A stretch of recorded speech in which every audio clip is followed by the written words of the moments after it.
Boa noite, turma. Beleza? Hoje vou passar para vocês uma enxurrada de cálculos. Tá? Esses cálculos vão ser importantes para no futuro vocês assumindo a gestão de alguma produção, de alguma operação. Eles ajudam bastante a medir desempenho, são diversos índices, cálculos para medir para estimativa e dá uma olhada aí que vai ser bacana. Tá? E eu separei esses cálculos, todos esses cálculos, principalmente para ajudar vocês a fazer o trabalho final, que será um plano mestre de produção. Tá? Eu vou ajudar vocês, fiquem tranquilos, a gente aos poucos, nós vamos construindo eles, eu vou passando a etapa de cada um. Antes disso eu vou passar as ferramentas, tá? Vou passar então hoje com vocês todos esses cálculos e vai ser importante. Primeiro cálculo, eu acho que alguns de vocês já conhecem, que eu passei na terceira aula para vocês, é o PERT, tá? Ele é bacana porque ele é uma média, mas não é tão média assim. Ele pega uma estimativa pessimista, uma provável e uma otimista e chega num resultado que é mais realista que você tirar uma média ou pegar uma mediana, tá? Então eu vou fazer um exemplo aqui. Por exemplo, nós temos essa pergunta aqui. Então dá uma olhada nesse exercício. Utilize o PERT para estimar a produção de soja de 2000 e tralalá, levando em consideração os dados. O pessimista, 82 milhões de toneladas, o mais provável de 113 e um otimista de 127. Né? Então se a gente pegar esses dados e aplicar a fórmula PERT, ó, separei pra gente. Pessimista 82, mais provável 113, otimista 127, ó. A gente chega nesse valorzinho aqui. Ele é mais interessante do que fazer uma média. Se você tirar uma média, você não vai chegar num valor tão bacana como esse. Tá? Você pode fazer isso em diversos tipos de dados. Pode ser horas, né? Quer tirar uma média de horas aí, utiliza o PERT, que vai ser um pouco mais preciso.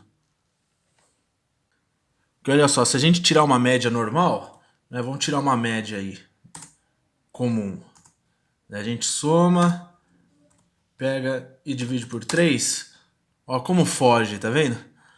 O PERT ele dá esse ajuste fino, tá? Chegando um pouco mais perto do mais provável. Seguindo adiante, dá uma olhada nessa questão aqui, ó. Levam 3 horas para se fazer um bolo. Foram produzidos 4 bolos em um dia. O tempo disponível para a produção de bolos é de 14 horas por dia. Qual é o índice de rendimento operacional global desta produção? E o que significa o IROG? Né? Ele indica a produtividade de toda a operação global, né? Então ele faz uma relação aqui do tempo do ciclo, o tempo utilizado para a produção real, tá? A quantidade e o tempo disponível. Ele faz essa relação e chega num índice que nós podemos chamar de um índice de produtividade também. Tá? Então, estou pegando um exercício aqui, ó, o tempo de ciclo, 3 horas. 4 bolos e o tempo total disponível 14 horas. Então a gente fazendo essa relação aqui, ó o índice, 86% de produtividade. Só fazer o ajuste fino aqui, ó. Então a gente tem já a resposta também para essa questão. Ela é bacana, pode se usar também para todos os tipos de operações e produções, principalmente pensando numa produtividade, medir a produtividade geral. Agora, se a gente quiser destrinchar melhor a produção, verificar melhor cada item, a gente chega nesses 3 índices aqui que vão dar um parecer melhor geral de toda a operação. Esses 3 índices aqui, de disponibilidade, desempenho e qualidade, podem ajudar a compor uma análise na produtividade, tá? Então, ó, o primeiro aqui, índice de disponibilidade, faz uma relação com a soma do tempo de parada da máquina ou da operação. Então, pegando um exercício como esse aqui, ó, que a máquina pode trabalhar até 20 horas por dia, parando 5 minutos por hora, né? A gente pega aqui então as 20 horas, multiplica por 60 para saber quantos minutos que são, tá? 1.200. E as paradas, a gente verifica aqui que são 5 minutos por hora, dentro das 20 horas. Então, 5 vezes 20. 20 vezes 5. Dá 100, o total de tempo de paradas. Então, temos 100 aqui, 1.200. O índice de disponibilidade da máquina de 92%. Ok? Outro índice bacana para pensar na produtividade geral é o de desempenho. Tá? A gente faz a relação com o tempo padrão com o tempo realizado. Tá? O planejado com o apresentado. Então, dando uma olhada no exercício, ó, leva em média uma operação 10 dias para ser concluída, mas foi feito em 8, qual que é o índice de desempenho? A gente aplica aqui, ó, o padrão é 10, mas conseguiram fazer em 8, 125% de índice de desempenho. E o último dessa leva é o de qualidade, leva em consideração os produtos ok, validados dentro dos conformes, e faz uma relação com aqueles que não estiveram dentro do padrão, os não conformes. Então, veja só a aplicabilidade. Uma confecção das 1.000 peças, 90 foram inconformes. Né? Qual que é o índice de qualidade? Coloca aqui, ó. 1.000, 90, ó, 92%. Então, 1.000 peças dentro dos conformes, 90 inconformes. A gente chega no resultado aí, 92%, aproximando melhor, 91,74. Agora, eu estou precisando saber aqui na produção o número de máquinas que eu vou precisar para atender a minha operação, no período aí, a minha demanda. Então a gente tem um cálculo também que pode ajudar nisso. Você pega o tempo de operação unitário por peça, número de produtos ou operações por período, divide tudo isso aí pela capacidade disponível por período. Então, aplicando aqui dentro do exercício, então, olhando o exercício, ó, leva 20 dias para fazer uma peça. Tá? Então, qual que é o tempo de operação? 20. Foram encomendados, né? A gente precisa produzir 300. E a capacidade é 1.000. Então, preciso de 6 máquinas. 6 máquinas para atender essa encomenda. Agora, pensando com relação à demanda do cliente, com um serviço ou uma operação, pensando no tempo, né? Nós temos o cálculo do takt time. Tá? O que é o takt time? O takt time ele relaciona a demanda do cliente, né, o que ele precisa, com todo o tempo disponível que você tem. Então ele é um cálculo para dar o tempo necessário para atender a demanda do cliente. Então dá uma olhada na aplicação. Ó. O cliente demandou um serviço em 15 locais diferentes. Né? Aí temos um regime de trabalho de 7 horas diárias. Calcule o takt time. Então, primeiro, a gente pega essas 7 horas aí, multiplica para saber quantos minutos que são. 420.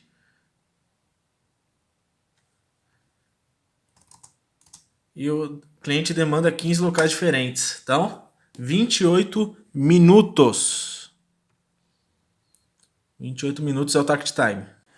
Em sequência ao takt time, nós temos a possibilidade de calcular a necessidade de operadores para atender essa demanda aqui, tá? Então, para calcular a necessidade de operadores, você já precisa ter calculado o takt time da operação, né, levando em consideração a demanda do cliente, e aí você chega no número de operadores necessários. Calcule quantas equipes são necessárias para atender a demanda, levando em conta que uma equipe contém 3 colaboradores e entrega o serviço em 5 horas. Então, quantas equipes são necessárias? Então, como o takt time do exercício anterior está em minutos, então vamos transformar 5 horas em minutos. 300 minutos. Então, o tempo de ciclo, tá? O tempo que uma equipe entrega o serviço são 5 horas ou 300 minutos. E o nosso takt time, nós vimos anteriormente, 28 minutos. Então, a gente chega aqui a 10,71 equipes, tá? 10 equipes e uns quebrados. E puxando da nossa aula do Kanban, falar um pouco mais sobre o estoque, eu vou trazer alguns conceitos a mais para vocês. Então nós já vimos sobre o cálculo do estoque mínimo, né? Estoque mínimo a gente leva o tempo de reposição. Não.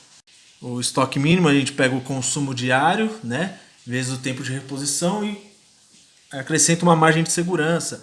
Pode variar aí entre 10% e 15% do estoque mínimo. E esse consumo diário, a gente chega nesse valor dividindo tudo o consumo dentro do período pelos dias do período. E temos também a figura do estoque máximo. Na última aula do Kanban não falei muito sobre estoque máximo, eu vou aprofundar com vocês hoje. Tá? O estoque máximo é o estoque mínimo mais um lote de reposição. Esse lote de reposição ele pode chegar a esse valor de duas formas, geralmente. Através de um cálculo do ponto de pedido. Tá? O que é o ponto de pedido? É o nível do estoque mais confortável para se realizar um novo pedido de reposição.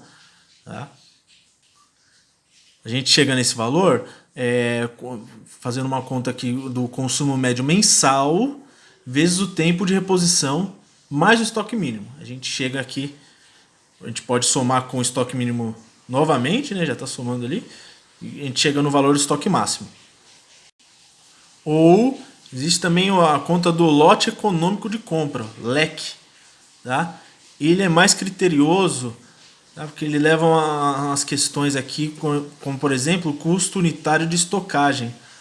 Ele pega a raiz quadrada de 2 vezes a demanda do período vezes o custo por pedido e divide tudo isso daí por custo unitário de estocagem.